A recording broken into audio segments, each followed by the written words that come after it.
US president Donald Trump പ്രഖ്യാപിച്ച 50% അധിക തീരുവ ഇന്ത്യയുടെ സമ്പദ് വ്യവസ്ഥയെ ഗുരുതരമായി ബാധിക്കുമെന്ന് റിപ്പോർട്ടുകൾ. മൊത്തം ആഭ്യന്തര വളർച്ചാ നിരക്ക് 30 പോയിന്റ് വരെ ഇടിയുമെന്നും നടപ്പ് സാമ്പത്തിക വർഷം 6% ഇടിയുമെന്നാണ് സൂചന. മൊത്തം ആഭ്യന്തര വളർച്ചാ നിരക്ക് 30 പോയിന്റ് വരെ ഇടിയുമെന്നും GDP വളർച്ച നടപ്പ് സാമ്പത്തിക വർഷം 6% ഇടിയുമെന്നാണ് സൂചന. വളർച്ച ഇടിയുന്നത് രാജ്യത്തിൻ്റെ റവന്യൂ വരുമാനത്തെ ബാധിക്കുമെന്നും തൊഴിലില്ലായ്മ വർദ്ധിക്കും, ഒപ്പം ജനങ്ങളുടെ വാങ്ങൽ ശേഷിയും കുറയുമെന്നും റിപ്പോർട്ടുകൾ.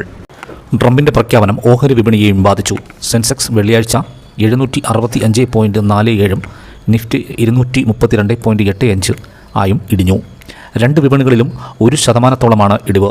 ഈ ആഴ്ച സെൻസെക്സ് 0.9%, നിഫ്റ്റി 0.8% ഇടിഞ്ഞു. BSEയിൽ ലിസ്റ്റ് ചെയ്ത കമ്പനികളുടെ വിപണി മൂല്യം 445 ലക്ഷം കോടിയിൽ നിന്ന് 440 ലക്ഷം കോടിയായി ഇടിഞ്ഞു. നിക്ഷേപകർക്ക് നഷ്ടം 5 ലക്ഷം കോടിയാണ്. റഷ്യൻ ക്രൂഡ് ഓയിൽ ഇന്ത്യ വാങ്ങുന്നതിനെതിരായ US നടപടിക്ക് പിന്നാലെ അന്താരാഷ്ട്ര വിപണിയിൽ എണ്ണവില കുതിച്ചു. വെള്ളിയാഴ്ച ക്രൂഡ് വില 0.59% ഉയർന്ന ബാരലിന് $66.82 അമേരിക്കൻ ഭീഷണിയെ തുടർന്ന് റഷ്യൻ ക്രൂഡ് ഓയിൽ വാങ്ങുന്നത് ഇന്ത്യയിലെ പൊതുമേഖലാ എണ്ണ കമ്പനികൾ നിർത്തിയിരുന്നു. പകരം ബാരലിന് $10 കൂടിയ വിലയ്ക്ക് US നിന്നും സൗദി, ഇറാഖ്, UAE എന്നിവിടങ്ങളിൽ നിന്നുമാണ് പൊതുമേഖലാ കമ്പനികൾ എണ്ണ വാങ്ങുന്നത്. റഷ്യൻ ക്രൂഡ് ഓയിൽ വാങ്ങുന്നത് ഇന്ത്യ അവസാനിപ്പിച്ചാൽ അന്താരാഷ്ട്ര വിപണിയിൽ എണ്ണ വില ഉയരുമെന്ന റിപ്പോർട്ടുകളുണ്ടായിരുന്നു.